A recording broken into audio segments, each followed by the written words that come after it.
Dulu diceritakan di dalam kitab-kitab tarajum, satu sufi namanya Bishr Al-Hafi, dulu seorang pemabuk, mudminu khamr. Dia jalan di satu jalan, fisuk wa kana yamsi fisuk wa wajada, ya, dia dapati ada warakan fihi maktub Bismillahirrahmanirrahim. Di jalan dia lihat ada lembaran yang ada tulis nama Allah di situ, Bismillahirrahmanirrahim. Dalam keadaan mabuk dia. Ketika dia melihat ada lembaran yang bertuliskan nama Allah di situ, dia ambil itu lembaran, dia bawa pulang ke rumah, dia bersihkan. Dia bilang ini nama yang mulia, sambil megang botol miras. Nama yang agung, nama Allah yang maha mulia. Diselamatkan itu nama, tulisan ada nama Allah di situ. Kemudian dia berikan wangi-wangian, dia bersihkan, dia pajang di dinding kamarnya. Sambil dia melihat tulisan itu dan dia mengagungkan namanya Allah Ta'ala dalam keadaan mabuk. Masya Allah, nama yang mulia, nama yang agung. Tidak layak nama ini dihinakan, diinjak-injak orang, dan seterusnya. Sampai tertidur dia. Ketika dia tertidur, dalam mimpinya itu dia mendengar ada suara dari langit memanggil namanya, ya Bishr, qad tayyabta ismi fid dunya la utayyibannaka ismaka fid dunya wal akhirah. La utayyibanna ismaka fid dunya wal akhirah. Wahai Bishr, ada suara hatif. Kalau bahasa kekinian hatif itu artinya telepon, ya, bahasa Arabnya hatif. Kalau bahasa klasiknya hatif, ada suara orangnya gak ada. Itu kan telepon begitu, halo, ya. Suaranya ada, orangnya di depan kita tidak ada. Maka diambil tuh kosakata namanya hatif. Itu. Jadi kadang-kadang bahasa-bahasa itu di zaman dulu dan di zaman sekarang bisa berbeda. Orang yang jago baca kitab kuning belum tentu jago baca majalah Arab kekinian. Karena secara historis makna kosakatanya itu ikut perkembangan zaman. Tuh. Dulu saya pernah baca majalah.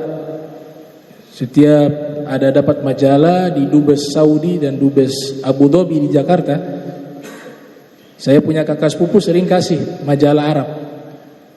Itu baca dari awal sampai akhir tidak paham. Ini bahasa apa ini? Karena dia kosakatanya berbicara bahasa kekinian.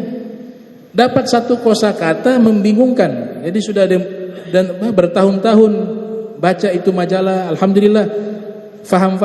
Tapi di awal-awal kesulitan. Misalnya kata lauhun. Ini lauhun mahfuz apa lauhun apa ini? Cari itu lauhun itu apa? Buka kamus Al-Munawir tidak ketemu. Kamus Mahmud Yunus tidak ketemu. Kamus Munjid tidak ketemu. Bahkan Lisanul Arab tidak ketemu makna yang dimaksud di majalah itu. Bingung nih. Lauhun. Apa ini lauhun nih? Cari semua kitab kamus-kamus klasik tidak ketemu. Ngantar ada orang Arab, dulu kita bantu-bantu namanya guide. Ada tamu dari luar, dikasih gaji per bulan, dia mau pergi kemana kita antar. Waktu ada PRJ Pekan Raya Jakarta, antarlah ini salah satu tamu dari Qatar waktu itu. Sampai di toko dia mau beli handphone, masuk ke toko handphone, ada tape. Dia bilang, ya Abdurrahman, ana urid an ashtari lauha. Saya ingin beli ini lauha. Tape ternyata. Pantas di kamus dulu gak ada. Nyari di kamus Lisanul Arab tidak ada, kamus Muhit tidak ada. Ternyata bahasa kekinian lauhun itu adalah tape. Sama juga dengan al-iqtisad. Imam Ghazali punya kitab namanya Al-Iqtisad fil I'tiqad. Al-Iqtisad fil I'tiqad. Imam Ghazali lahir 450 Hijriah, wafat 505 Hijriah. Perkembangan zaman Kosakata al-iqtisad ini berubah menjadi apa? Ekonomi.